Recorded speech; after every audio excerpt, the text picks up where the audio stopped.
حالم از قلم نمرہ احمد۔ مجھے تم سے کچھ مانگنا ہے اور تم انکار نہیں کرو گے، وہ نرمی بھری قطعیت سے کہہ رہی تھی۔ کہو۔ ہوا کا جھونکا آیا اور درخت سے ڈھیر ساروں پھول نیچے آن گرے، کچھ اسرا کے بالوں اور کاندھوں پر ٹھہر گئے، کچھ فاتح کے مفلر پہ۔ میں ایک کاغذ پہ تمہارے سائن لینا چاہتی ہوں، بغیر کوئی سوال کیے تم ان پر سائن کر دو گے کیا؟ فاتح نے اچنبھے سے فولڈر کو دیکھا۔ اس میں کیا ہے؟ کچھ بھی نہیں، وہ مسکرائی۔ اگر بتایا تو تم لمبی بحث کرو گے، بس بنا سوال کے سائن کر دو اور میری بات مان لو۔ بلینک ڈاکومنٹس پر سائن؟ تمہیں مجھ پر اعتبار نہیں ہے؟ اس نے مان سے فاتح کی آنکھوں میں جھانکا۔ کیا میں کوئی ایسا کام کر سکتی ہوں جو ہماری فیملی کے لیے خطرہ بنے؟ اس کے اعصاب ڈھیلے پڑ گئے، وہ مسکرا دیا۔ پین دو۔ ہاتھ بڑھایا تو اسرا نے مسکرا کر پین اس کی طرف بڑھایا۔ اس نے پین پکڑا اور فولڈر کھولنے لگا۔ اس میں 3 کاغذ تھے اور وہ اسٹیپل نہیں ہوئے تھے۔ ہوا کا ایک سرد جھونکا آیا اور کاغذ پھڑ پھڑائے، ساتھ ہی بہت سے پھول چھن سے نیچے آن گرے۔ کاغذ پتیوں سے گلابی ہو گیا۔ آپ کو یاد ہے نا؟ ایڈم کی آواز پر وہ چونکا۔ وہ اسے غور سے دیکھ رہا تھا، سانس روکے۔ پل بھر میں فاتح واپس اپنے آفس میں آ گیا۔ کسی نے آپ کو یہ کاغذ سائن کرنے کو دیے تھے کیا؟ ایڈم اندازہ لگا رہا تھا۔ فاتح نے ابرو اچکائے اور فائل بند کر کے اس کی طرف بڑھائی۔ میں نے کہا نا، میں اس عبارت کو نہیں پہچانتا۔ انداز خشک ہو گیا، کیونکہ جب آپ نے دستخط کیے تو عبارت لکھی ہوئی نہیں تھی، آپ کو بلینک کاغذات دیے گئے تھے۔ وہ رکا۔ اسرا بیگم، انہوں نے بنائی تھی یہ کمپنی، رائٹ؟ میری بیوی مر چکی ہے، اس کو اس معاملے میں مت گھسیٹو۔ اس کا لہجہ ایک دم سخت ہو گیا، مگر ایڈم کو جیسے سارا معاملہ سمجھ میں آ رہا تھا۔ سر، آپ مجرم نہیں ہیں کیونکہ آپ کو نہیں معلوم تھا ان میں کیا ہے، مگر مسز اسرا آپ کو ایسے اسکینڈل میں پھنسا کر چلی گئی ہیں جو آپ کا کیریئر برباد کر سکتا ہے۔ میں نے کہا نا، مجھے یہ کاغذ یاد نہیں ہیں، تم نے ان کو لیک کرنا ہے کر دو۔ میرا واحد کنسرن فی الوقت تالیہ ہے، اس کو ڈھونڈنا مت بھولنا۔ ایڈم کافی گہری سانس لے کر اٹھا۔ یعنی یہ کاغذ سچے تھے؟ میں درست تھا؟ آئی ایم سوری سر، مگر مجھے ان کو عوام کے حوالے کرنا ہوگا۔ پورا سچ بولنا بھی آپ نے ہی مجھے سکھایا تھا۔ فاتح ماتھے پر بر ڈالے اسے دیکھے گیا۔ وہ اب مڑ کر دروازے کی طرف جا رہا تھا۔ وہ آف شور کمپنی اس کے دستخط سے بنی تھی، مگر فاتح کے کسی ٹیکس ریٹرن یا الیکشن کے کاغذات نامزدگی میں اس کمپنی کا کوئی ذکر نہیں تھا، جو کہ ایک جرم تھا۔ ہر امیدوار کو الیکشن لڑتے وقت اپنی ہر کمپنی، گھر، زمین، بینک اکاؤنٹ وغیرہ ظاہر کرنا ہوتا ہے۔ اسے اثاثۂ جات ظاہر کرنا کہتے ہیں۔ یوں عوام خود دیکھ سکتے ہیں کہ یہ پہلے کتنا امیر تھا اور اب کتنا امیر ہے، تاکہ یہ واضح ہو جائے کہ کوئی ناجائز پیسہ تو نہیں بنایا۔ یوں اس کے الیکشن سے پہلے اور بعد کے اثاثوں میں زمین آسمان کا فرق آ جائے گا۔ سیاستدانوں کو بالآخر ہر سال ٹیکس فائل کرتے وقت بھی اپنے اثاثے دکھانے ہوتے ہیں تاکہ ان کی کریڈیبلٹی شفاف رہے۔ آف شور کمپنی بنانا جرم نہیں تھا، اسے بنانے کے بعد چھپا لینا جرم تھا۔ اس پر ٹیکس نہ دینا اور اس کو ظاہر نہ کرنا جرم تھا، اور فاتح کو معلوم تھا وہ شدید مشکل میں گرفتار ہونے والا ہے۔ کتابوں کے مقبرے میں دن رات یکساں تھے۔ کون سا پہر تھا، کیا وقت ہوا تھا، کچھ پتہ نہیں چلتا تھا۔ تالیہ انگلیاں مروڑتی بے چینی سے بک ریکس کے درمیان ٹہل رہی تھی۔ ہڈ پیچھے گرائے، بالوں کو گول مول باندھے، وہ بے رونق زرد چہرے کے ساتھ بار بار کن پٹیوں کو چھوتی، جیسے سوچ سوچ کر دماغ تھکنے لگا ہو۔ اس کے آپشنز کیا تھے؟ فرار کے کون سے راستے دستیاب تھے؟ کنکھیوں سے اسے وہ ریک نظر آ رہا تھا جس میں نیلی جلد والی کتاب ہنوز اسے تمسخر سے دیکھ رہی تھی۔ اس روز تالیہ نے اسے اٹھانے کی سند چند لمحے بعد واپس رکھ دیا، مگر آج لگتا تھا کہ کوئی راستہ نہیں بچا۔ وہ چھوٹے چھوٹے قدم اٹھاتی اس تک آئی اور دھڑکتے دل سے وہ کتاب نکالی۔ اس کے صفحے وقت گزرنے کے ساتھ بھربھرے ہو رہے تھے۔ ہاتھ لگانے سے کنارے ٹوٹنے لگتے تھے۔ اس نے کھڑے کھڑے احتیاط سے صفحے پلٹائے۔ اگر تم زندگی سے مایوس ہو چکے ہو اور ہر چیز تمہارے خلاف جا رہی ہے، تم مرنا چاہتے ہو تو مزید تکلیف کیوں اٹھاتے ہو؟ اس کی پلکیں بھیگنے لگیں۔ کتنی ظالم سطور تھیں وہ۔ تم پہلے ہی بہت اذیت سہ چکے ہو، اب خود کو ایسے طریقے سے فنا کرو جس میں خوشی، آرام ہو، تکلیف نہ ہو۔ جیسے تم بادلوں میں اڑ رہے ہو، بنا درد کے مرنا چاہتے ہو تو میں تمہیں اس کی تیاری کرنا سکھاتا ہوں۔ یہ میرے 3 زہر ہیں جو تمہاری جان ایسے لیں گے کہ تمہیں درد محسوس نہیں ہوگا۔ یوں جیسے مکھن سے بال نکلتا ہے، یوں تمہاری روح۔ اس نے جھرجھری لے کر کتاب زور سے بند کی، گرد باہر کو اڑی۔ اس نے جلدی سے اسے واپس رکھا اور اس کی طرف پشت کر لی۔ کسی قدیم زمانے کے شکار باز کی لکھی یہ کتاب بہت ڈراؤنی تھی، اور جو خیال اس کے ذہن میں پنپ رہا تھا وہ زیادہ خوفناک تھا۔ ابھی اس کو ایسا کچھ نہیں سوچنا، ابھی وہ اپنی اس زندگی پر گیو اپ نہیں کرے گی۔ اس کو مقابلہ کرنا تھا، سارے آپشن آزمانے ہوں گے۔ یہ کتاب اس کا آخری آپشن ہوگی، ابھی اس کا وقت نہیں آیا تھا۔ وہ ایک کونے میں دیوار سے کمر ٹکائے بیٹھ گئی اور موبائل کھولا، پھر چونکی۔ ایڈم کے نام سے ٹویٹر بھرا پڑا تھا۔ اس نے بنگارا ملایو کا دوسرا حصہ ریلیز کر دیا تھا اور اس میں وان فاتح کا نام بھی تھا۔ 4 دن گزر چکے تھے۔ تالیہ نے کرہ کر آنکھیں بند کیں۔ ہر چیز اس کے اور اس کے عزیز لوگوں کے خلاف جا رہی تھی۔ ایک دوست موت کے قریب اور دوسرے کا سیاسی کیریئر برباد ہونے جا رہا تھا، تو ایسے میں کوئی راستہ کیسے نکل سکتا تھا؟ اب وہ کیا کرے؟ اگلی صبح KL کے باسیوں کے لیے ایک نیا دن طلوع ہوا۔ بہت سے لوگوں کی زندگیاں بدلنے لگیں۔ وان فاتح کی رہائش گاہ پر وہ صبح اداسی لائی تھی۔ وہ لاؤنج کی کھڑکی کے ساتھ کھڑا، سوٹ ٹائی میں ملبوس، آفس کے لیے تیار تھا، مگر باہر نہیں نکلا۔ ماتھے پر بل ڈالے وہ چپتی نظروں سے باہر دیکھ رہا تھا۔ پورچ کے آگے چھوٹے گیٹ سے باہر کھڑے رپورٹرز کا ہجوم نظر آ رہا تھا۔ وہ رات سے یہیں تھے۔ وہ اس کے نکلنے کا انتظار کر رہے تھے۔ کل ایڈم کی کتاب ریلیز ہوئی تھی اور تب سے اب تک وہ وان فاتح کے انتظار میں کھڑے تھے۔ وہ اس کے گھر اور آفس کے سامنے ڈیرا ڈال کر بیٹھ گئے۔ وہ غصے میں تھے، ہرٹ تھے۔ صوفیہ تو ایسی تھی، مگر فاتح، اس نے بھی اپنی کمپنی چھپائی۔ وہ اس کے منہ پر اس کے سارے لیکچرز، اس کے سارے بڑے بول دے مارنے کے لیے منتظر تھے۔ وہ اس سے پوچھنا چاہتے تھے کہ اس نے اپنی آف شور کمپنی کیوں بنائی تھی اور کیوں چھپائی تھی، اور صوفیہ کے ساتھ ڈیبیٹ میں بانگ دہل کیوں دعویٰ کیا تھا کہ اس کی کوئی چھپی ہوئی جائیداد نہیں ہے۔ ڈیڈ، آواز پر وہ چونکا۔ سکندر لاؤنج کے وسط میں کھڑا تھا، اس کے چہرے پر خوف و ہراس تھا۔ اب ہم اسکول کیسے جائیں گے؟ اوہ سکندر!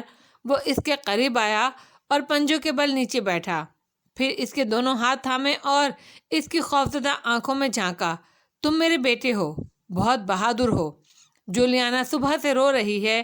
ٹی وی پہ سب کہہ رہے ہیں کہ آپ بھی اتنے ہی مجرم ہیں جتنی صوفیہ رحمان۔ سکندر کی آنکھیں بھیگنے لگیں۔ ڈیڈ، یہ سب کیا ہو رہا ہے؟ میری بات غور سے سنو سکندر، وہ نرمی سے کہنے لگا۔ ہم فیملی ہیں، اور فیملیز دوسروں کی باتوں پر یقین کر کے کبھی آپس میں لڑائیاں نہیں کرتے۔ یہ سب جھوٹ بول رہے ہیں تمہارے باپ کے خلاف۔ میں نے یا تمہاری ماں نے کبھی کوئی ایسا غلط کام نہیں کیا۔ تم جو سنو ان کو ذہن سے نکالتے جاؤ۔ ماما نے بھی نہیں کیا تھا نا یہ؟ نہ جانے کیوں سکندر نے پوچھا تھا۔ ہرگز نہیں، وہ تیزی سے بولا۔ تمہاری ماں ایک اچھی عورت تھی، اور کوئی اس کے بارے میں جو بھی کہے تم ہمیشہ یاد رکھو گے کہ وہ بہترین عورت تھی۔ وہ جیسے بے چین ہو گیا تھا۔ اس کے بچے ایک دفعہ اپنی ماں کھو چکے تھے، وہ دوسری دفعہ اسے کھونے کے متحمل نہیں ہو سکتے تھے۔ آج تم اسکول نہ جاؤ، آرام کرو، میں جولیانا کو دیکھتا ہوں۔ وہ سیدھا کھڑا ہوا اور موبائل نکالتے ہوئے آگے بڑھ گیا۔ جب وہ سکندر کی پہنچ سے دور ہو گیا تو اس نے کال ملا کر فون کان سے لگایا۔ ایش، اور گہری سانس لی۔ آبنگ، یہ آپ نے کیا کر دیا ہے؟ وہ گویا سر ہاتھوں میں دیے بیٹھا تھا۔ میڈیا، سوشل میڈیا، ہر جگہ غم و غصے کا طوفان برپا تھا۔ میں ان سب کا مقابلہ کر لوں گا، مگر بچے، میں ان کو اس ماحول میں نہیں رکھ سکتا۔ وہ ذہنی مریض بن جائیں گے۔ وہ شدید پریشان لگتا تھا۔ ظاہر ہے میں 4 دن سے یہی کہہ رہا ہوں۔ خیر آپ فکر نہ کریں، میں آ رہا ہوں آپ کی طرف، اور آج ہی بچوں کو حرمت کاکا کے پاس باہر بھجوانے کا انتظام کرتا ہوں۔ وہ رکا اور توقف سے بولا، میں بھی کچھ دن کے لیے ان کے ساتھ چلا جاؤں گا، وہ سیٹ ہو جائیں گے تو میں آ جاؤں گا۔ فاتح کے لبوں پر زخمی مسکراہٹ بکھر گئی۔ اشرف بھی میڈیا کے سوالوں کا سامنا نہیں کرنا چاہتا تھا۔ وہ فاتح کے دفاع میں جھوٹ بول کر اپنی کریڈیبلٹی خراب نہیں کرنا چاہتا تھا، یعنی اس سارے بکھیڑے میں وہ اکیلا ہی تھا۔ مگر خیر فی الوقت اسے اشر کے اس اقدام کی ضرورت تھی۔ Thank you Ash, any time آبنگ۔ وہ رکا۔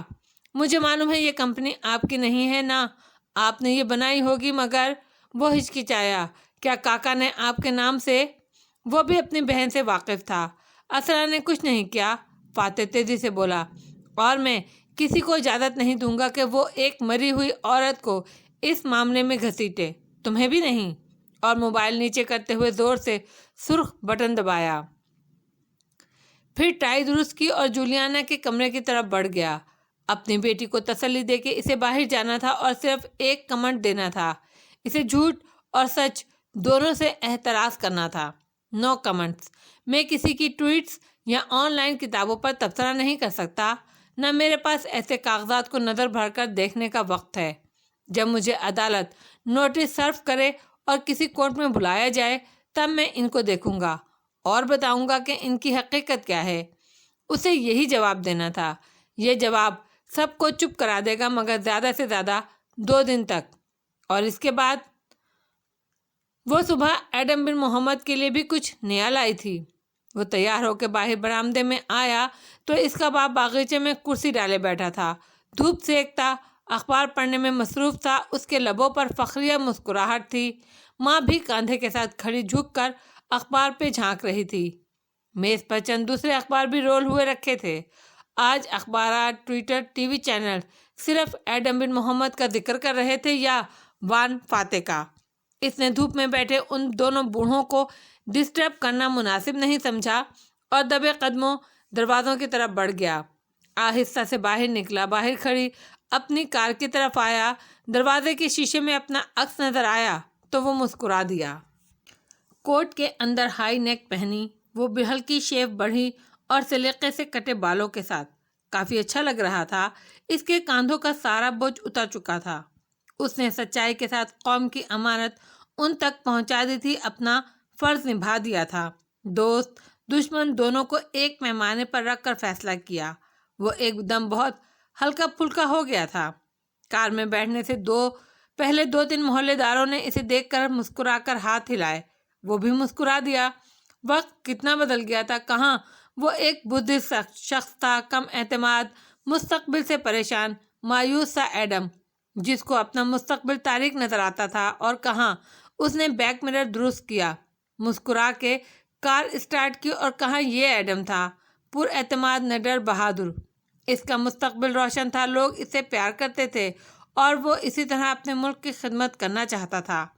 اب کوئی اسے اس کے رنگ کی بنا پر کسی جگہ سے نہیں نکال سکتا تھا، کوئی اسے تمغے سے محروم نہیں رکھ سکتا تھا۔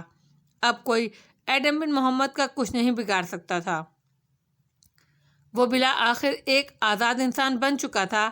جب اسے یہ سوچا تو 8:21 تھے۔ کار کو چند بلاک دور لے جانے میں اسے 7 منٹ لگے۔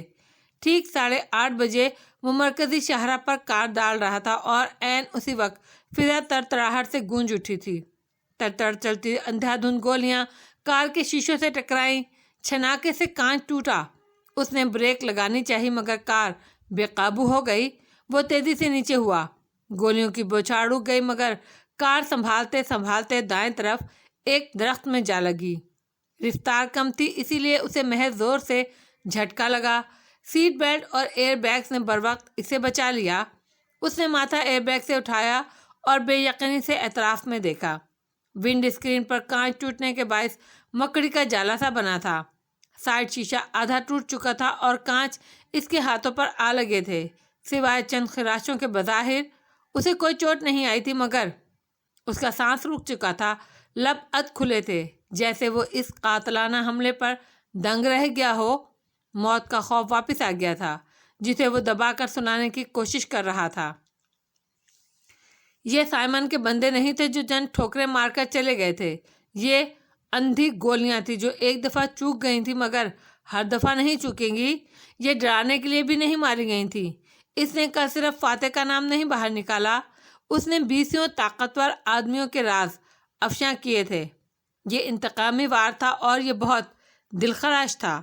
وہ گہرے گہرے سانس لے رہا تھا، بونٹ سے دھواں نکل رہا تھا، لوگ ارد گرد جمع ہو رہے تھے، کوئی اندر جھانک کر پوچھ رہا تھا کہ وہ ٹھیک ہے کیا، اور کوئی پولیس کو کال کر رہا تھا مگر وہ بس تیز تیز سانس لے رہا تھا۔ وہ ٹھیک نہیں تھا، ظاہر ہے وہ ٹھیک نہیں تھا۔ وہ ڈر گیا تھا، سہم چکا تھا، اس کا سارا اعتماد چکنا چور ہو چکا تھا اور آزادی کے پر ٹوٹ گئے تھے۔ موت کو اتنا قریب دیکھ کر اسے احساس ہوا تھا کہ ہر دوسرے انسان کی طرح وہ بھی موت سے ڈرتا تھا۔ وہ مرنا نہیں چاہتا تھا، کم از کم ابھی وہ مرنا نہیں چاہتا تھا۔ ایڈم انہی قدموں پر گھر واپس آیا مگر اس کا چہرہ وہ نہیں تھا جس کے ساتھ وہ گیا تھا۔ وہ لٹھے کی مانند سفید ہو رہا تھا۔ تمہاری کار کو کیا ہوا اور تم کسے کال کر رہے ہو؟ وہ جس طرح دیوانہ وار فون ملاتا ہوا اندر داخل ہوا۔ باغیچے میں کھڑے اس کے باپ نے حیرت سے پوچھا تھا۔ ایبو جو برآمدے میں پودوں کو پانی دے رہی تھی وہ بھی رک کر اسے دیکھنے لگیں۔ پولیس کو مجھے رپورٹ کروانی ہے، فون کان سے لگائے وہ گہری سانس لیتا کہہ رہا تھا۔ اس کے ماں باپ نے پریشان نظروں کا تبادلہ کیا مگر خاموش رہے کیونکہ رابطہ مل چکا تھا اور ایڈم تیز تیز بولتا سارا وقوعہ بتا رہا تھا۔ اس نے فون رکھا اور باپ کا چہرہ دیکھا تو وہاں پر بھی وہی خوف تھا اور پریشانی بھی۔ وہ دونوں سب سن چکے تھے۔ یہ کس نے کروایا ہے؟ میں نے بہت سے لوگوں کے نام لیک کیے ہیں، کوئی بھی کروا سکتا ہے، اور مزے کی بات اگر ایک شخص مد مقابل ہوتا تو اس پر شک کرتا، اب اتنے سارے لوگوں کی وجہ سے بندہ کس پر شک کرے؟ وہ مضطرب سا کہہ رہا تھا۔ تم پریس کانفرنس کرو اور لوگوں کو بتاؤ کہ باپ پریشانی کے عالم میں کہنا چاہ رہا تھا مگر ایڈم نے سختی سے نفی میں سر ہلایا۔ اس سے کیا ہوگا؟ کوئی ایک آدمی ہوتا تو میں کہتا کہ اگر مجھے کچھ ہوا تو میرا سارا خون اس کے ذمہ ہے، مگر کتنے لوگوں پر شک کروں؟ پبلک مجھے نہیں بچا سکتی، یہ سلسلہ اب نہیں رکے گا۔ پھر اس نے موبائل کی اسکرین باپ کو دکھائی۔ یہ میرے میگزینز کے دفتر کی فوٹیج ہے اور یہ سوائپ کیا پبلشر کے آفس کی، یہاں بھی فائرنگ ہوئی ہے، 2 افراد زخمی ہو گئے ہیں۔ تم خوفزدہ ہو ایڈم؟ ایبو تشویش سے دیکھتے قریب آئی۔ وہ تینوں اب تک اون صورت گھاس پر کھڑے تھے، چمکتی دھوپ میں چار دیواری پر لگے کانچ کے ٹکڑے بھی چمک رہے تھے۔ میں بہت خوفزدہ ہوں ماں، اس کے ماتھے پر پسینہ تھا۔ میں مرنا نہیں چاہتا اور یہ سب یہاں نہیں رکے گا، وہ آپ لوگوں کو بھی نقصان دے سکتے ہیں، اسی لیے میں چاہتا ہوں کہ آپ دونوں کچھ عرصے کے لیے گاؤں چلے جائیں، خالہ کے پاس۔ کیا موت گاؤں میں نہیں آ سکتی؟ ایبو نے باری باری دونوں کو دیکھا تو ایڈم زچ ہو گیا۔ وہ اس وقت نصیحت نہیں برداشت کر سکتا تھا۔ میں آپ کو محفوظ رکھنا چاہتا ہوں ایبو، موت ہی زندگی کی حفاظت کرتی ہے ایڈم، کوئی نہیں جانتا وہ کس زمین پر مرے گا، اور تمہارے تایا نے کہا تھا کہ اگر تم سچ بولو گے، اور کاش تایا نے اپنے خواب کے آخر میں یہ بھی بتا دیا ہوتا کہ سچ بولنے کے بعد کیا ہوگا۔ تلخی سے کہہ کر وہ اندر کی طرف بڑھ گیا۔ ایڈم بن محمد کو آج کے واقعے کے بعد اس بات میں کوئی شک نہیں رہا کہ وہ موت سے نہیں بھاگ سکتا۔ وہ عرصے سے اس کے تعاقب میں تھی، اسے اب اس مسئلے کا حل ڈھونڈنا تھا، اسے تالیہ کو ڈھونڈنا تھا، صرف وہی اس کو اس مشکل سے نکال سکتی تھی کیونکہ اس کے پاس ہمیشہ پلان ہوتا تھا۔ ایڈم کمرے میں آیا اور گزشتہ روز کے اتارے ہوئے کوٹ کی جیب سے وہ چٹ نکالی جس پر ذوالکفلی کا پتہ درج تھا۔ اسے اس شخص کو ڈھونڈنا تھا، وہی جانتا ہوگا کہ تالیہ کہاں جا سکتی ہے۔ کتابوں سے بھرے تہہ خانے میں اس نے موم بتیاں جلا رکھی تھیں، مصنوعی بتیاں بجھا رکھی تھیں۔ وہاں خوف تھا اور اداسی تھی۔ وہ میٹ پر آلتی پالتی کیے یوگا کے پوز میں بیٹھی آنکھیں بند کیے ہوئے تھی۔ سینکڑوں کتابیں خاموشی سے اسے دیکھ رہی تھیں۔ وہ بار بار جیسے کچھ سوچتی اور پھر سر جھٹکتی۔ تالیہ مراد پریشان اور خوفزدہ تھی، اداس تھی، اکیلی تھی۔ بی این کے آفس میں فاتح کرسی پر بیٹھا بے توجہی سے فائلز دیکھ رہا تھا۔ پھر اس نے ٹائی ڈھیلی کرتے ہوئے ٹی وی اسکرین کو دیکھا اور ریموٹ اٹھا کر آواز بلند کی۔ اینکر گلا پھاڑ کر وان فاتح کی مبینہ آف شور کمپنی کے بارے میں لوگوں کو بتا رہی تھی۔ اسکرین پر بار بار فاتح اور صوفیہ کی میوزیم کی ڈیبیٹ کا وہ منظر چلایا جا رہا تھا جس میں فاتح نے بیابانگ دہل کہا تھا کہ اس کی کوئی بے نامی جائیداد نہیں ہے۔ اس نے چینل بدلا، ہر جگہ یہی تھا۔ اس نے بیزاری سے بٹن دبا کر ٹی وی کو خاموش کرایا اور پیچھے ٹیک لگا لی۔ وان فاتح پریشان تھا، خوفزدہ تھا، اداس تھا اور اکیلا تھا۔ بس سرسبز بیلٹ کے درمیان سڑک پر تیز رفتاری سے تیز رواں دواں تھی۔ مسافر نشستوں پر بیٹھے کھڑکی سے باہر کا نظارہ کر رہے تھے۔ کچھ فونز اور آئی پیڈز پر لگے تھے، البتہ ایڈم بالکل گمسم سا کھڑکی سے باہر بھاگتے ہوئے درخت دیکھ رہا تھا۔ وہ ملاقہ جا رہا تھا۔ اسے نہیں معلوم تھا کہ تالیہ کو کیسے ڈھونڈنا ہے۔ سوائے ذوالقفلی کے کوئی نشانی، کوئی طریقہ، کچھ بھی اس کے پاس نہیں تھا۔ وہ کہاں تھی اور اس کو کیسے ڈھونڈا جا سکتا تھا؟ اگر وہ اسے ڈھونڈ نہ پایا تو ایڈم کو موت کے اس تعاقب سے کوئی نہیں بچا پائے گا۔ ایڈم بن محمد پریشان تھا، خوفزدہ تھا، اداس تھا اور اکیلا تھا۔ مغرب کا نیلگوں اندھیرا وان فاتح کی رہائش گاہ پر پھیل رہا تھا۔ گیٹ کھلے تھے اور اس کی کار اندر داخل ہوتی دکھائی دے رہی تھی۔ کھڑکی کے شیشے سے فاتح نے دیکھا اس کے لان میں دولت کھڑا تھا۔ سینے پر بازو لپیٹے وہ منتظر مسکراہٹ کے ساتھ کار کو آتے دیکھ رہا تھا۔ فاتح کے ماتھے پر شکنیں نمودار ہوئیں، لب بھیج گئے۔ وہ کوٹ کا بٹن بند کرتا باہر نکلا اور نیلے اندھیرے میں ڈوبتے لان کی طرف آیا۔ السلام علیکم فاتح، امید ہے سب خیریت ہوگی۔ دولت دوستانہ انداز میں مسکرایا۔ فاتح نے زیر لب اس کے سلام کا جواب دیا اور اکھڑے اکھڑے انداز میں کہتا ہوا قریب آیا، تم نے تالیہ کو ڈھونڈ لیا ہے؟ اگر نہیں تو میں تمہاری اپنے گھر میں موجودگی غیر ضروری سمجھتا ہوں۔ نہیں، ابھی تک ہم اس کو نہیں ڈھونڈ سکے، مگر دولت نے اعتراف کرتے ہوئے ٹھنڈی سانس بھری۔ اب وہ دونوں لان میں آمنے سامنے کھڑے تھے۔ چونکہ تم چائے نہیں پیو گے اس لیے تم جا سکتے ہو، وہ اسی درستی سے کہتا گھر کی طرف مڑ گیا۔ اسے اس آدمی سے مزید کوئی بات نہیں کرنی تھی۔ فاتح، میری بات سنو۔ دولت اس کے پیچھے لپکا۔ میں جانتا ہوں تم اب مجھے اپنا دوست نہیں سمجھتے کیونکہ تمہیں میری جاب سے اختلاف ہے، مگر تم نے کبھی سوچا تمہارے دوستوں کو بھی برسوں سے تم سے تمہاری پالیسیز سے اختلاف ہوتا ہوگا، مگر انہوں نے پروفیشنل معاملات کی وجہ سے پرسنل تعلقات کو کبھی خراب نہیں کیا۔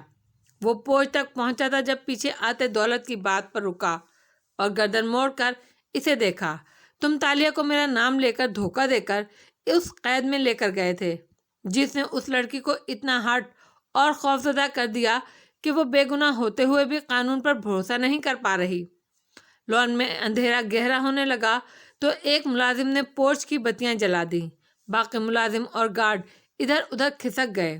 پورچ ایک دم روشنی میں نہا گیا تو دولت کو اس کا چہرہ واضح نظر آیا جس پر شدید غصہ تھا۔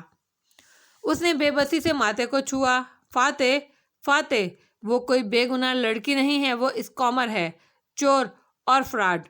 وان فاتح ایک قدم آگے آیا، افسوس سے دولت کی آنکھوں میں جھانکا۔ تم خود کو اس لڑکی کی جگہ پر رکھ کر سوچ سکتے ہو؟ ایک دفعہ دولت تم اپنے تعصب کو بھلا کر صرف اس لڑکی کا سوچو جو ایک سیاہ زندگی سے چھٹکارا حاصل کرنا چاہتی تھی۔ وہ میرے لیے اپنے سیاسی آئیڈیلز کے لیے کام کر رہی تھی۔ اس نے معاشرے میں عزت بنائی، خوش تھی۔ وہ غلط راستے کو چھوڑ چکی تھی کیونکہ میں نے اسے کہا تھا اچھائی پر چلنے کے اچھے نتائج پر یقین رکھو، اور تم لوگوں نے کیا کیا؟ وہ تکلیف بھرے انداز میں پوچھ رہا تھا۔ دولت خاموشی سے اسے دیکھتا رہا۔ جب کوئی اچھا بننا چاہتا ہے تو اس کے ساتھ ایسے کرتے ہیں کیا؟ پرموشن کے لیے، اپنا نام خبروں میں دیکھنے کے لیے کسی اچھے انسان کو یوں بدنام کرتے ہیں کیا جیسے تم نے کیا ہے؟ دولت کی آنکھوں میں بھی تعصب ابھرا۔ یو آر اے مین ان لو۔ فاتح نے سر جھٹکا۔ میرے جذبات تمہارا کنسرن نہیں ہیں، تم اپنی پرموشن کی فکر کرو۔ مگر اس سے پہلے کہ وہ واپس مڑتا دولت تیزی سے بولا، میں برا ہوں ٹھیک ہے، مگر تم اس کے لیے کچھ اچھا کیوں نہیں کرتے؟ وان فاتح ٹھہر گیا۔ بلا آخر دولت اس کی توجہ حاصل کرنے میں کامیاب ہو چکا تھا۔ اسے خاموش دیکھ کر وہ تیز تیز کہنے لگا، وہ تم سے ضرور رابطہ کرے گی، تم جانتے ہو اس کا بھاگنا اس کو مزید مشکوک بنا رہا ہے۔ تم اس کو سمجھاؤ، اس کی بھلائی کے لیے، اگر وہ بے گناہ ہے تو واپس آ جائے، بجائے اس کے کہ ہم اس کو پکڑیں وہ خود آ جائے اور باعزت طریقے سے گرفتاری دے دے۔ میں وعدہ کرتا ہوں، سینے پر ہاتھ رکھ کر بولا، کہ میں اسے کسی مجرم کی طرح گرفتار نہیں کروں گا۔ میں اس کو میڈیا کے سامنے ہتھکڑیاں بھی نہیں لگاؤں گا۔ میں رپورٹرز کو بتاؤں گا کہ وہ ملک سے باہر تھی اور بیمار تھی، اسی لیے وہ آ نہیں سکی اتنے دن، مگر اس نے خود ہم سے رابطہ کر لیا اور وہ خود اپنے آپ کو قانون کے حوالے کر رہی ہے۔ کورٹ میں تالیہ کے خلاف ہی رہوں گا، مگر اس کی گرفتاری تک میں اس کو بے عزت نہیں کروں گا۔ وہ رکا اور فاتح کے خاموش چہرے کو دیکھ کر ٹھہر ٹھہر کر کہنے لگا، لیکن دوسرا امکان سوچو، اگر ہم نے اسے خود گرفتار کیا اور ہم اسے گرفتار کر لیں گے تو تم وہ منظر جانتے ہو کیسا ہوگا؟ ایک عورت کو ہتھکڑیاں لگا کر سر جھکائے پولیس کے نرغے میں تھانے تک لایا جانا، کیا لگے گا ٹی وی چینلز کو ان کی اسکرین پر؟ کیا تم چاہتے ہو کہ تالیہ کے ساتھ یہ ہو؟ فاتح خاموش نظروں سے اسے دیکھے گیا تو دولت نے دہرایا، فاتح کیا تم اس کو گرفتاری دینے کے لیے راضی کرو گے؟ اگر ہاں تو میں یہ گارنٹی دیتا ہوں کہ تم یہ گارنٹی لکھ کر دے سکتے ہو؟ وہ بات کاٹ کر سپاٹ سا بولا تو دولت نے گہری سانس لی اور جیب سے ایک کاغذ نکال کر اس کی طرف بڑھایا۔ مجھے معلوم تھا تم یہی کہو گے، اسی لیے گارنٹی ساتھ لایا ہوں بلیک اینڈ وائٹ میں۔ اس کو راضی کرو فاتح، اس کے اپنے لیے اسے راضی کرو۔ فاتح نے کاغذ کھول کر دیکھا۔ پورچ کی تیز روشنی میں دھندلی نظر دوڑانے کے باوجود اسے تحریر سمجھ آ گئی۔ اس نے ہلکے سے اثبات میں سر کو جنبش دی، اگر اس نے مجھ سے رابطہ کیا تو میں کوشش کروں گا، اور چونکہ تم چائے نہیں پیو گے اس لیے تم جا سکتے ہو۔ اسی بے رخی سے کہہ کر کاغذ لیے وہ اندر کی طرف بڑھ گیا۔ دولت روشنیوں میں نہائے پورچ میں کھڑا مسکرا کر اسے جاتے دیکھنے لگا۔ ذوالکفلی کے گھر کی راہداری میں لکڑی کا تختہ باہر ہٹا تھا، کیونکہ تالیہ کچھ دیر پہلے اوپر آئی تھی۔ سارے گھر میں اسی طرح مدھم بتیاں جلی تھیں۔ دیوان خانے میں ساحر دوزانو بیٹھا، چھوٹی میز پر کاغذ رکھے کچھ لکھ رہا تھا۔ اتنی دیر سے خاموش کیوں بیٹھی ہو پتری تالیہ؟ وہ سر اٹھائے بنا لکھتے لکھتے بولا۔ وہ سامنے اکڑو بیٹھی گھٹنوں کے گرد بازو لپیٹے تھی، تھوڑی گھٹنوں پر ٹکائے اداسی سے بولی، کیا کہوں؟ کچھ کہنے میں دلچسپی نہیں رہی؟ مایوس ہو؟ تالیہ نے اسبات میں سر ہلا دیا۔ اس کی کنچیل جیسی آنکھوں میں زمانے بھر کی اداسی تھی۔ ذوالکفلی نے کتاب بند کی، قلم واپس رکھا اور نرمی سے اس کی طرف متوجہ ہوا۔ میں تمہارے لیے اور کیا کر سکتا ہوں پتری تالیہ؟ تم جانتے تھے کہ میں پتری تاشا ہوں، پھر بھی تم مجھے ہمیشہ شہزادی تالیہ کیوں کہتے تھے؟ کیونکہ یہی تمہاری اصل شناخت ہے۔ 15ویں صدی ملاکا کی شہزادی اور آج کی تالیہ، ایک کو دوسرے سے الگ نہیں کیا جا سکتا۔ تالیہ نے گردن موڑی اور دیوار پر نصب شیلف پر رکھی ایک جامنی رنگ کی بوتل کو دیکھا جس کے پیندے میں کچھ سونے کا دمک رہا تھا۔ کیا تم مجھے واپس وقت میں پیچھے بھیج سکتے ہو؟ وہ حسرت سے اسے دیکھ کر بولی، نہیں تالیہ، وقت کی چابی زائل ہو چکی ہے اور وہ دروازہ ہمیشہ کے لیے بند ہو چکا ہے۔ یہ کچھ اور ہے جو میں نے تمہاری ہیئر پن سے بنایا تھا، مگر تم دوبارہ وقت کی قید میں جانے کا کیسے سوچ سکتی ہو؟ کیونکہ اس نے ذوالکفلی کی طرف چہرہ موڑا اور تذبذب سے لب کاٹے، کیونکہ میں اپنے باپا سے ایک آخری دفعہ ملنا چاہتی ہوں، بس چند لمحوں کے لیے، اگر میں پیچھے جا سکوں۔ آخری دفعہ؟ ذوالکفلی نے غور سے اس کی اداس آنکھوں کو دیکھا۔ آخری دفعہ تم مراد سے ملنے کے بعد کیا کرنا چاہتی ہو؟ اگر کچھ کر بھی گزروں تو یہ پچھتاوا نہیں رہے گا کہ باپا کو خدا حافظ نہیں بولا تھا۔ وہ دور خلا میں گھورتے ہوئے بے خودی کے عالم میں بولی، مجھے تم سے اب خوف آنے لگا ہے۔ کیا اس موجودہ دنیا سے تمہاری ساری امیدیں ختم ہو گئی ہیں؟ تالیہ نے نظریں جھکا دی، نہیں، ابھی فاتح ہے۔ ہاں، اسی لیے بہتر ہے کہ تم باپا سے ملاقات کا نہ سوچو۔ وہ دروازہ اب بند ہو چکا ہے، مگر بنگارا ملایو کے آخری 3 ابواب میں لکھا تھا کہ میں واپس گئی تھی ملاکا میں۔ اسے یاد آیا، وہ ابواب بعد میں مراد راجہ نے لکھوائے تھے۔ تمہارے غائب ہونے کی وجہ اور اپنی عزت بچانے کو۔ وہ سچ نہیں تھے۔ تاریخ کی ساری کتابیں سچ نہیں ہوتی۔ اب تم واپس نہیں جا سکتی۔ اس نے گہری سانس لی، یعنی کہ واپسی کی امید بھی ختم۔ میں نے سوچا تھا کہ اگر زندگی سے امید ختم ہو گئی تو میں واپس چلی جاؤں گی، مگر تم نے میری وہ امید بھی توڑ دی ہے۔ اب اگر فاتح نے مجھے مایوس کیا تو میں کیا کروں گی؟ وہ میز پر کوہنیاں رکھ کر آگے کو جھکی اور مسکرا کر کہنے لگی۔ وہ بولا، انسان بہت بڑا سروائیور ہوتا ہے، تم اس کو بھی جھیل لو گی۔ یوں کرنا، اس ملک سے دور چلی جانا اور نئی زندگی شروع کرنا۔ تالیہ زخمی سا مسکرائی۔ نہیں ذوالکفلی، اگر فاتح نے بھی مجھے مایوس کر دیا تو میرے پاس اس زندگی کو جاری رکھنے کے لیے کچھ نہیں بچے گا۔ ایسے مت سوچو، کم از کم تم ایسے سوچتے ہوئے بالکل بھی اچھی نہیں لگتی ہو۔ تم تو بہت بہادر ہو، ہم سب سے زیادہ بہادر۔ وہ اداسی سے مسکراتی رہی۔ ٹوٹا ہوا دل انسان سے وہ کام بھی کروا دیتا ہے جس کے بارے میں اس نے کبھی تصور بھی نہیں کیا ہوتا۔ مگر خیر، فکر نہیں کرو، مجھے موت کی تکلیف سے بھی ڈر لگتا ہے۔ دروازے پر دستک ہوئی تو وہ چونکی۔ اس وقت کون آ گیا؟ وہ تیزی سے اٹھی اور ایک دم چہرے پر خوف نظر آنے لگا۔ میں دیکھتا ہوں، تم نیچے جاؤ، وہ اطمینان سے کہتا اٹھا۔ تالیہ تیزی سے راہداری تک آئی، ٹریپ ڈور ہٹایا، نیچے کودی اور تختہ بند کر دیا۔ ذوالکفلی نے اوپر میٹ برابر کیا اور خود دروازے کی طرف بڑھ گیا۔ تالیہ نے ٹریپ ڈور پورا بند نہیں کیا تھا۔ وہ وہیں اوپری زینے پر کھڑی کان لگا کر سننے لگی۔ دل زور زور سے دھڑک رہا تھا۔ ذوالکفلی نے دروازہ کھولا تو سامنے ایڈم کھڑا تھا۔ اس کی شیپ بڑی تھی، ماتھے پر بال بکھرے تھے اور شکل سے مزمحل نظر آتا تھا۔ کیا میں اندر آ سکتا ہوں ذوالکفلی صاحب؟ نہیں، کیونکہ میں آپ کو نہیں جانتا۔ آپ کو جو کام ہے یہی سے بتا دیں، ذوالکفلی رکھائی سے بولا۔ نیچے تہخانے کے زینے پہ کھڑی تالیہ نے بے چینی سے لب کاٹے تھے، پھر بلا ضرورت ہی سر پر ہوٹ ڈال دی، کہیں وہ فرش کے اندر سے ہی اس کو دیکھ نہ لے۔ میں ایڈم ہوں، ایڈم جھجک کر بتانے لگا۔ چہ تالیہ مجھے جانتی ہیں اور مجھ پر اعتبار کرتی ہیں، میں انہی کے لیے آپ سے ملنے آیا ہوں۔ ذوالکفلی نے گہری سانس لی اور راستہ چھوڑ دیا۔ اب قدموں کی آواز سے معلوم ہوتا تھا کہ دونوں اندر دیوان خانے کی طرف جا رہے ہیں۔ تالیہ کان لگا کر سنے گئی، ہر آہٹ، ہر لفظ، اس کی ہتھیلیوں پر پسینہ آ رہا تھا۔ وہ دیوان خانے میں چٹائی پر اس جگہ بیٹھ گیا جہاں تالیہ بیٹھی تھی اور چھوٹی میز پہ کوہنیاں رکھے آگے کو جھکے بات کا آغاز کیا۔ میں چہ تالیہ کے لیے بہت پریشان ہوں۔ میں بھی ہوں۔ کیا تم اس کو میرا ایک پیغام دے سکتے ہو؟ ذوالکفلی نے جواباً اتنی ہی فکر مندی سے کہا تو ایڈم دھیرے سے پیچھے ہوا۔ تنے اعصاب ڈھیلے پڑ گئے، یعنی آپ نہیں جانتے وہ کہاں ہیں؟ اس کی آس ٹوٹ گئی۔ میں نے چند ماہ سے اسے نہیں دیکھا۔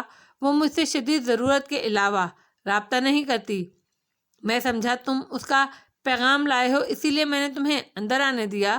ذوالکفلی ایک دم مشکوک نظروں سے اسے دیکھنے لگا تو ایڈم جلدی سے بولا، انہوں نے آپ سے کوئی رابطہ نہیں کیا؟ نہیں، میں نے کوشش کی، ہمارے کچھ خفیہ طریقے ہیں، مگر اس کا کوئی جواب موصول نہیں ہوا۔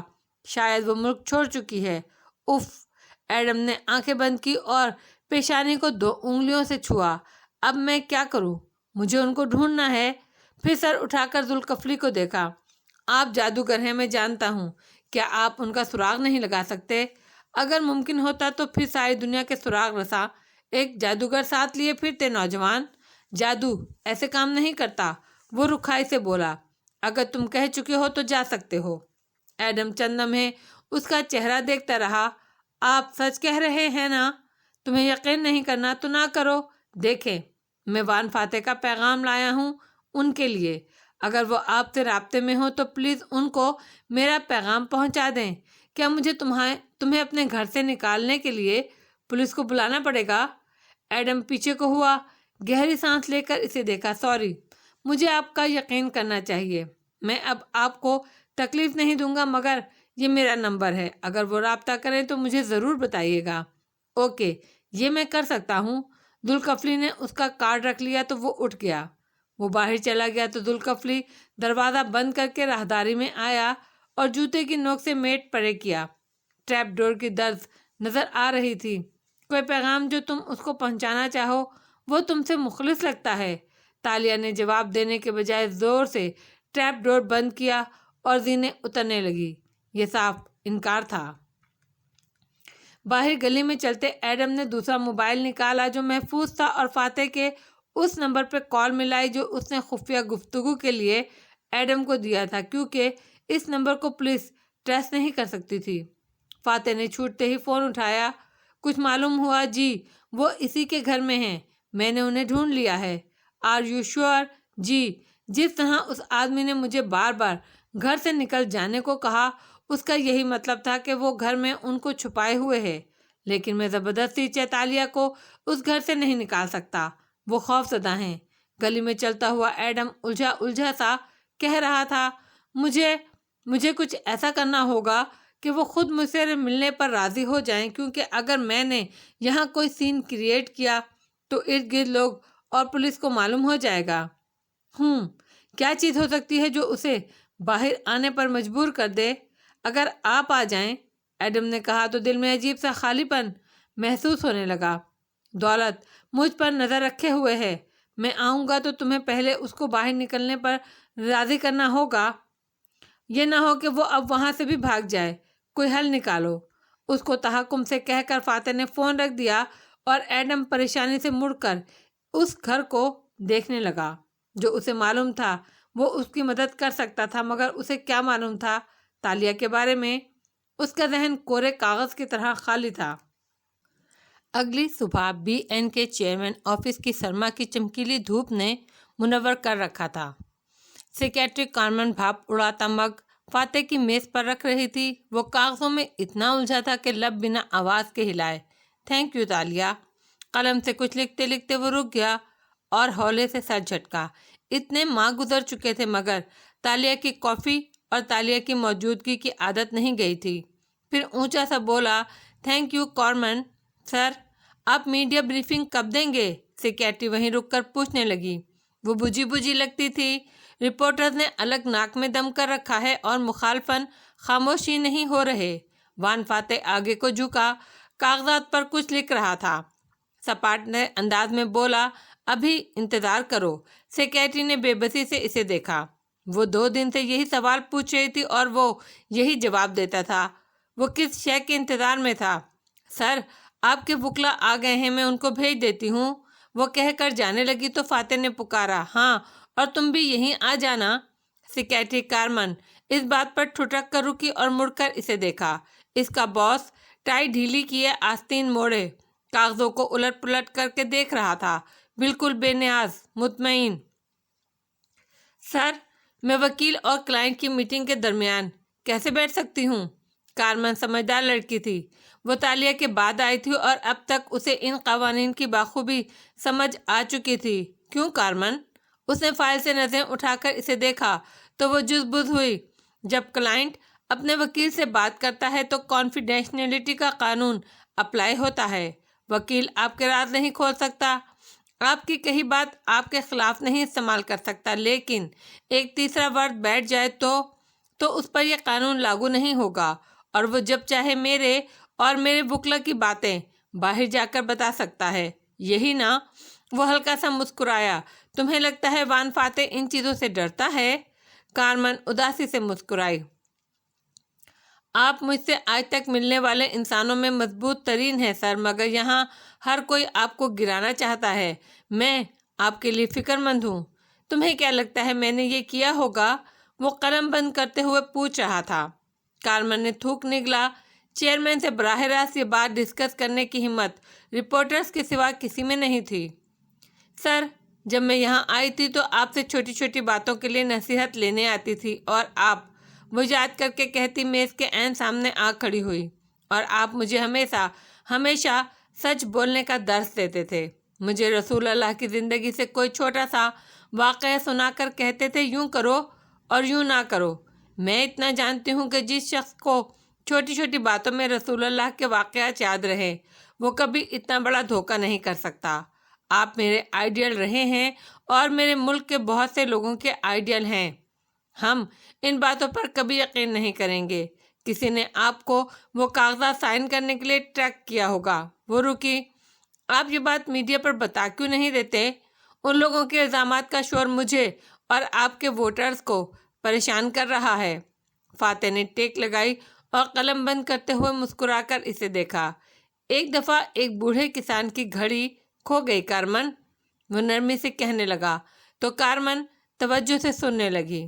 اس نے باڑے میں اسے بہت ڈھونڈا مگر وہ نہیں ملی۔ وہ تھک گیا تو باہر کھیلتے بچوں کے گروہ کو بلایا اور انعام کا وعدہ کر کے انہیں گھڑی تلاشنے کو کہا۔ بچے خوشی خوشی گھڑی ڈھونڈنے ادھر ادھر بھاگے۔ اس نے ساتھ ہی مگ اٹھایا، گھونٹ بھرا اور اسے واپس رکھا۔ کئی گھنٹے بچے گھڑی ڈھونڈتے رہے مگر وہ انہیں نہ ملی۔ آخر تھک کر بچے جانے لگے۔ ان کی تعداد گھٹتی گئی، یہاں تک کہ سب بچے چلے گئے سوائے ایک کے۔ اس ایک نے ابھی تک گھڑی ڈھونڈنے کی کوشش نہیں کی تھی، وہ چپ کر کے بیٹھا رہا تھا۔ جب سب چلے گئے تو وہ تھکے ماندے کسان کے پاس آیا اور پوچھا کہ کیا میں گھڑی تلاش کروں؟ کسان نے فوراً اجازت دے دی۔ وہ باڑے میں گیا اور چند منٹ بعد گھڑی ڈھونڈ لایا۔ کارمن کے ابرو استجاب سے اٹھ گئے مگر وہ خاموش رہی، جانتی تھی کہ وہ وجہ بتانے والا ہے۔ کسان خوش ہونے کے ساتھ حیران بھی ہوا۔ اس نے پوچھا، جو کام اتنے گھنٹوں تک اتنے سارے بچے نہیں کر سکے وہ تم نے کیسے کر لیا؟ تو اس بچے نے کہا کہ ذرا توقف کے بعد بولا کہ زیادہ بچوں کے باعث شور بہت تھا۔ جیسے ہی وہ گئے اور شور تھما، باڑے میں خاموشی ہوئی، اور اس خاموشی میں گھڑی کی سوئیوں کی ٹک ٹک سننا زیادہ آسان تھا۔ میں نے صرف اس آواز کو تلاشا، اس کا تعاقب کیا اور مجھے گھڑی مل گئی۔ وہ خاموش ہوا تو کارمن نے ناسمجھی سے اسے دیکھا۔ آپ شور تھمنے کا انتظار کر رہے ہیں تاکہ وہ اصل آواز سنیں جو آپ کو سننی چاہیے؟ وکلا کو اندر بھیج دو اور تم بھی آ جاؤ۔ وہ مسکرا کر آستین واپس موڑنے لگا۔ یہ طے تھا کہ وہ براہ راست جواب نہیں دے گا۔ کچھ دیر کے بعد کارمن دیوار کے ساتھ کرسی پر بیٹھی تھی اور وکلا فاتح کے مقابل برجمان کاغذات کھولے بحث میں لگے تھے۔ اگر یہ دستخط اصلی ہیں تو آپ مشکل میں ہیں فاتح، سینئر وکیل فکر مندی سے کہہ رہا تھا۔ آپ نے دعویٰ کیا تھا کہ آپ کی کوئی بے نامی جائیداد نہیں ہے مگر یہ واقعہ آپ کی کریڈیبلٹی ختم کر رہا ہے۔ میری کوئی بے نامی جائیداد نہیں ہے، وہ ٹیک لگائے اسی سکون سے بولا۔ جونیئر وکیل آگے ہوا اور دھیمی آواز کی، سر ہم کہہ سکتے ہیں کہ یہ فراڈ ہے، آپ کے نام سے کسی نے دستخط کیے ہیں۔ ہم ایڈم کو عدالت میں لے جا سکتے ہیں اور کلائنٹ اینڈلی کمپنی کے گواہوں کو خرید سکتے ہیں۔ وہ کورٹ میں بیان دیں گے کہ ایسی کوئی فائل کمپنی کے ڈیٹا میں موجود نہیں ہے۔ دور بیٹھی کارمن نے ناپسندیدگی سے اسے دیکھا۔ فاتح کے تاثرات ویسے ہی تھے، ٹھنڈے اور پرسکون۔ مگر کمپنی اس فائل کی کاپی نکال کر دکھا سکتی ہے۔ نہیں سر، جونیئر وکیل پرجوش ہوا۔ ایڈم بن محمد کی کتاب کے حصہ دوم کے بعد کلائنٹ اینڈلی بند ہو گئی ہے۔ انہوں نے تمام ڈیٹا تلف کر دیا ہے ایک پراسرار آگ میں۔ آپ اگر اس کمپنی کی ملکیت سے انکار کر دیں تو کوئی بھی آپ کو اس کا مالک ثابت نہیں کر سکتا۔ بالکل فاتح، سینئر وکیل گویا ہوا، تمہیں صرف یہ کہنا ہے کہ میں نے یہ کاغذات زندگی میں پہلی دفعہ اب دیکھے ہیں، تم ان کو نہیں پہچانتے؟ میں 2 دن گزر جانے کے بعد یہ کہوں کہ میں ان کو نہیں پہچانتا؟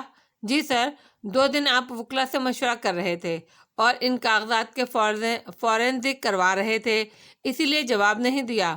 پھر ایڈم بن محمد پر قاتلانہ حملہ ہوا ہے۔ وہ اس وقت کیس لڑنے کی پوزیشن میں نہیں ہے۔ یہ معاملہ چند دن میں ہی دب جائے گا۔ آپ صاف انکار کر دیجیے گا بس۔ فاتح نے وہ فائل اٹھا کر دیکھی جس میں ان کاغذات کی کاپی موجود تھی۔ اسٹیپل کے قریب ایک دھبا سا تھا، سوکھے چیری بلاسم کی پتی کا نشان، جو ساتھ ہی فوٹو کاپی ہو گیا تھا۔ وہ اس کو دیکھنے لگا اور منظر بدلنے لگا۔ وہ سڑک کنارے بینچ پر بیٹھا تھا۔ سڑک پر سفید اور گلابی چیری بلاسم کے پھولوں کی تہیں بچھی تھی۔ ٹھنڈی ہوا چل رہی تھی۔ اس نے کانوں اور گردن کو مفلر میں لپیٹ رکھا تھا۔ سامنے سے ایک بچہ گزر رہا تھا، اس کے جوتوں سے چھنکنے کی آواز آتی تھی۔ فاتح کی نظریں اس کے ہاتھ میں پکڑی کاٹن کینڈی پر جمی تھیں جس کی اسٹک کو وہ بار بار گھما رہا تھا، گول گول، کسی سمندر میں بنے بھنور کے وسطی نقطے کی طرح۔ اسرا درخت کے عقب سے نکلی اور اس کے ساتھ بینچ پر آ بیٹھی۔ وہ چونکا، بے دھیانی میں کافی چھلکی، پیروں میں گرا ایک پھول داغدار ہو گیا۔ مجھے تم سے کچھ مانگنا ہے، وہ کہہ رہی تھی، صرف ایک دستخط میرے لیے بنا کوئی سوال پوچھے بلینک ڈاکومنٹ پر۔ تمہیں مجھ پر اعتبار نہیں کیا؟ پین دو، اس نے کہتے ہوئے فائل کھولی۔ ہوا کا جھونکا آیا اور چھم سے ڈھیروں چیری بلاسم کھلی فائل پر آ گرے۔ سر، وہ چونکا اور سر جھٹکا۔ وکیل کہہ رہا تھا، آپ ان کاغذات کو واقعی نہیں پہچانتے کیونکہ وہ کھنکارا میری تفتیش کے مطابق یہ مسز اسرا نے کلائنٹ اینڈ لی میں جمع کروائے تھے۔ انہوں نے شاید آپ سے بلینک ڈاکومنٹ پر سائن لیے تھے۔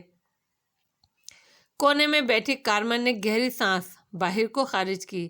اتنے دنوں کی بے قلی تمام ہوئی تو وہ درست تھی۔ اس کی لیڈر کو اس کی بیوی نے پھنسایا تھا اور اب وہ مر چکی تھی تو اس کا پردہ رکھ رہا تھا وہ۔ تو آپ کا یہ کہنا جھوٹ نہیں ہوگا کہ آپ نے یہ کمپنی نہیں بنائی؟ وکیل کھنکارا۔ آپ یہ بھی کہہ سکتے ہیں کہ یہ مسز اسرا نے کیا ہے، اور یہی سچ ہے۔ آپ ہمیں نہ بتائیں تب بھی ہمیں سب سمجھ آ رہا ہے کہ اسرا کا نام اس میں نہیں آئے گا۔ وہ ایک دم سختی سے بولا، یہ دستخط میں نہیں کیے ہیں۔ خود کو بچانے کے لیے میں اپنی مرحوم بیوی کو ولن بنا کر پیش نہیں کر سکتا۔ بے شک آپ نے دستخط کیے ہیں، مگر آپ کو علم نہیں تھا سر کہ یہ کاغذات کس لیے استعمال ہوں گے۔ آپ سے غلطی ہوئی ہے، جرم نہیں، جونیئر وکیل نے زور دیا، اور ان کاغذات کی قانونی حیثیت کبھی ثابت نہیں ہوگی۔ ہمیں صرف اخلاقی گراؤنڈ پر اس بحث کو جیتنا ہے۔ آپ لوگوں کو صرف اتنا بتا دیں کہ یہ آپ کی بیوی نے آپ سے کروایا تھا تو یہ معاملہ ختم ہو جائے گا۔ آپ ملک کے اگلے وزیر اعظم ہیں سر۔ عوام کو اپنے لیڈر سے بہت محبت ہوتی ہے، وہ اس کی غلطیوں کو جسٹیفائی کرنے کے بہانے کے منتظر ہوتے ہیں۔ اس کی بیوی، مشیر، دوست، کسی اور کو اس کے لیے قربان کرنے کو تیار رہتے ہیں۔ اسرا کا نام بیچ میں نہیں آئے گا، وہ تلخی سے بولا۔ آفس میں ایک افسوسناک خاموشی چھا گئی۔ پھر آپ کہہ دیں کہ آپ نے یہ کاغذات کبھی نہیں دیکھے۔ مہینے لگ جائیں گے انہیں یہ ثابت کرنے کے لیے کہ یہ جھوٹ ہے۔ میں نے یہ کاغذات دیکھے تھے اور خود سائن بھی کیے تھے، مگر ہم سب جانتے ہیں کہ مسز اسرا نے دھوکے سے وہ سائن کروائے تھے۔ فاتح کوٹ کا بٹن بند کرتے ہوئے اٹھا اور ان کو جانے کی اجازت دی۔ وکلا مزید نصیحتوں کے ساتھ رخصت ہوئے، مگر کارمن کھڑی رہی۔ فاتح نے اسے دیکھا تو وہ قریب آئی اور اس کے سامنے رک گئی۔ آپ صرف مسز اسرا کو نہیں بچا رہے، آپ یہ اعتراف نہیں کرنا چاہتے کہ آپ اتنے سمجھدار ہو کر بھی بلینک ڈاکومنٹ پہ کیسے سائن کر سکتے ہیں؟ یوں آپ نائب اور بیوقوف لگیں گے، ہے نا؟ وہ اس کی نفسیات کو سمجھنا چاہ رہی تھی۔ انسان فیملی کے لیے بہت کچھ کرتا ہے کارمن، مگر اس وقت آپ کو اپنے لیے کچھ کرنا ہے۔ مسز اسرا کی فکر نہ کریں، آپ نے کوئی جرم نہیں کیا۔ اپنے سر پر وہ الزام نہ لیں جس میں آپ کا قصور نہیں ہے۔ وہ تعصب سے اسے دیکھتی کہہ رہی تھی، پلیز سر، لوگوں کو سچ بتا دے، سچ آپ کو بچا لے گا۔ وہ دونوں میز کے دونوں سروں پر کھڑے تھے اور وہ ناصحانہ انداز میں کہہ رہی تھی، کیا تم مجھے نصیحت کر رہی ہو کارمن؟ وہ پتہ نہیں کیوں مسکرایا۔ جی، کیونکہ آپ ہی سارا وقت ہم سب کو نصیحت کرتے آئے ہیں۔ جب میں کوئی مسئلہ لے کر آتی تھی تو آپ کہتے تھے کہ اللہ کے رسول خوشی اور غم میں ہمیشہ سچ بولنے کی تلقین فرماتے تھے۔ یہی تو آپ کا امتحان ہے کہ اس موقع پر آپ سچ بولتے ہیں یا نہیں۔ سچ بولنے کے نتائج ہوتے ہیں کارمن۔ اسے پہلی دفعہ فاتح کی آنکھوں میں زخمی پن نظر آیا۔ اس کا دل دکھی ہو گیا۔ تو پھر آپ کیا کریں گے سر؟ خاموشی سے گھڑی کی سوئیوں کو سننے کا انتظار۔ وہ واپس کرسی پر بیٹھا اور اینک اٹھاتے ہوئے فائل کھول لی۔ یہ اشارہ تھا کہ کارمن اب جا سکتی ہے۔ وہ بجھے دل کے ساتھ باہر آ گئی۔ ملاقہ اس دوپہر ٹھنڈی دھوپ میں چمک رہا تھا۔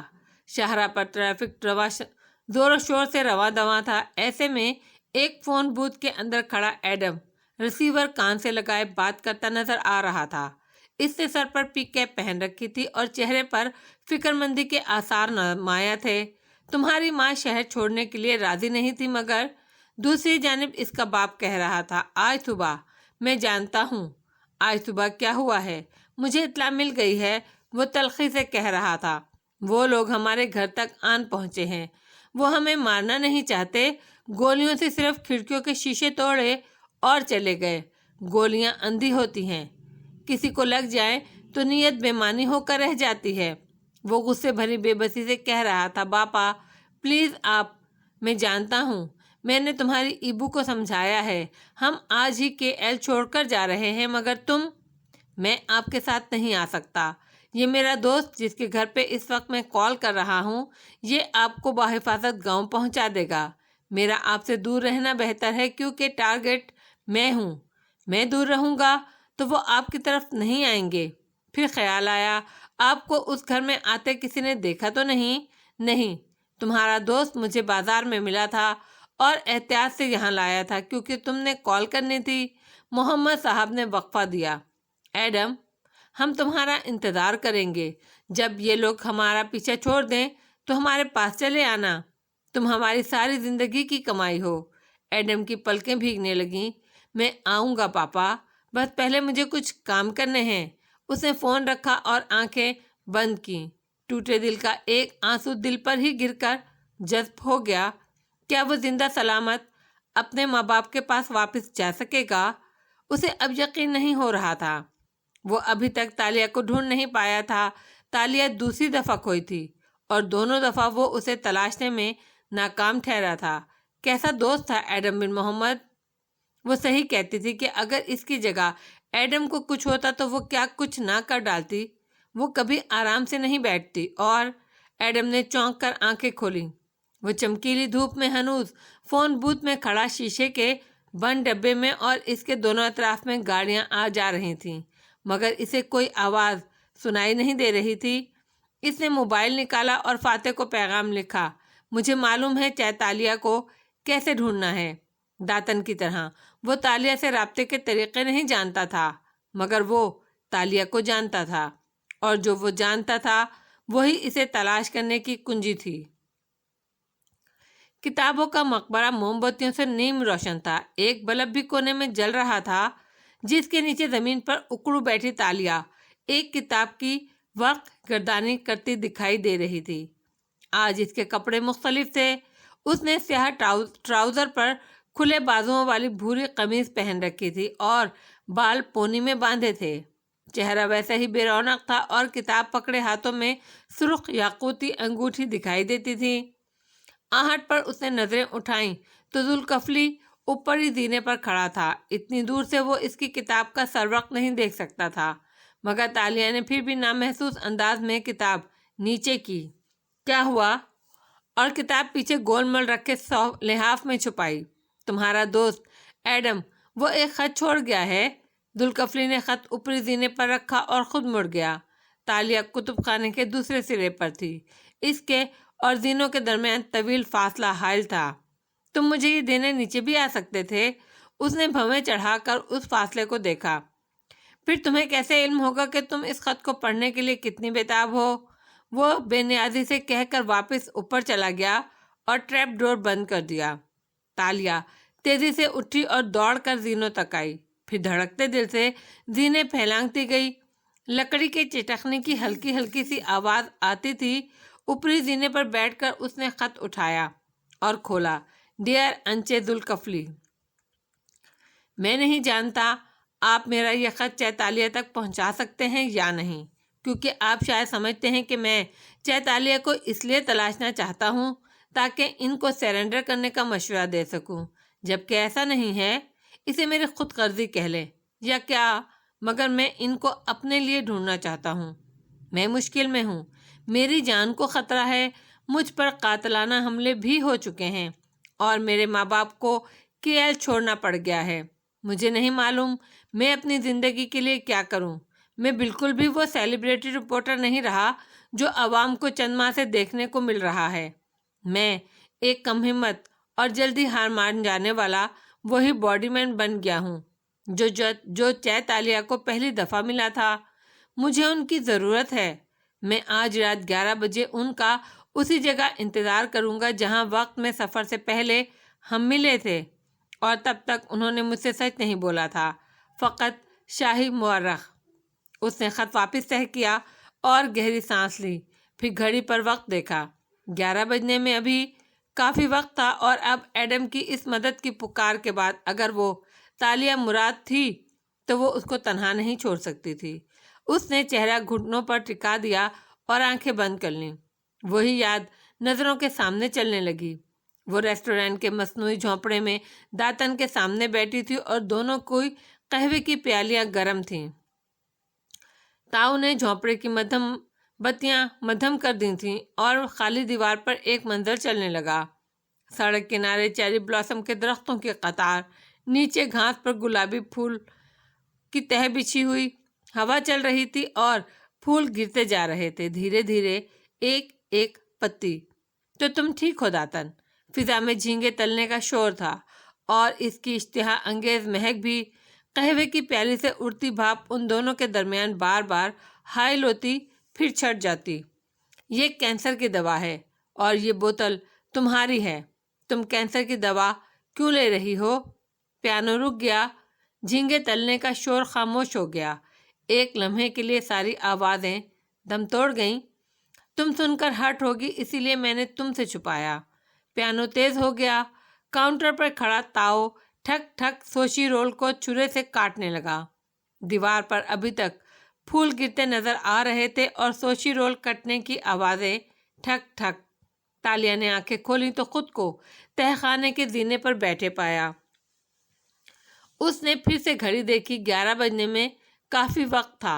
اسے یاد تھا وہ دونوں کہاں ملے تھے، ملکہ یانسوفو کے کنویں پہ، جہاں ایڈم نے اسے سکہ اچھالنے کو کہا تھا، کیونکہ جو سکہ اچھالتا ہے وہ ملاقہ دوبارہ واپس ضرور آتا ہے، اور تالیہ نے سکہ نہیں اچھالا تھا، پھر بھی وہ ملاقہ واپس آ گئی تھی کئی دفعہ۔ ایک دفعہ پھر اسے اس کنویں پر جانا تھا ایڈم کے لیے، وہ اسے تنہا نہیں چھوڑ سکتی تھی۔ مغرب کی نیلاہٹ وان فاتح کی رہائش گاہ پر پھیلی تھی۔ اس کا گھر سونا سونا اور ویران لگتا تھا۔ وہاں ایسی خاموشی تھی جیسے ان عجائب گھروں میں ہوتی ہے جہاں بچوں کا داخلہ ممنوع ہوتا ہے۔ اس کے بچے چلے گئے اور گھر کی ساری رونق لے گئے تھے۔ وہ اپنی اسٹڈی میں تنہا بیٹھا تھا، شرٹ کے آستین موڑے، ٹائی ڈھیلی کیے، وہ کوہنیاں میز پر جمائے لیپ ٹاپ پر کچھ ٹائپ کر رہا تھا۔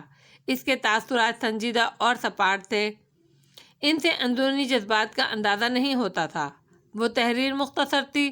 ختم کر کے اس نے پرنٹ کا بٹن دبایا۔ پرنٹر زو زو کی آواز کے ساتھ اس کے الفاظ سے ایک کورا صفحہ رنگین کرتا گیا۔ کاغذ کو باہر آنے میں چند لمحے لگے، یہ چند لمحے بہت بھاری تھے۔ پھر اس نے قلم کی نوک صفحے کے نچلے حصے پر رگڑی، نوک نے سیاہی کو اس کے دستخط میں تبدیل کیا اور سارے فیصلے خود بخود ہوتے گئے۔ اس نے سیاہی کو سوکھنے دیا، پھر سست روی سے اس کاغذ کو تہہ کیا، لفافے میں ڈالا اور اس پر لکھا کارمن، پرائیویٹ اینڈ کانفیڈینشیل، پھر اسے سیل کیا اور گھنٹی بجائی۔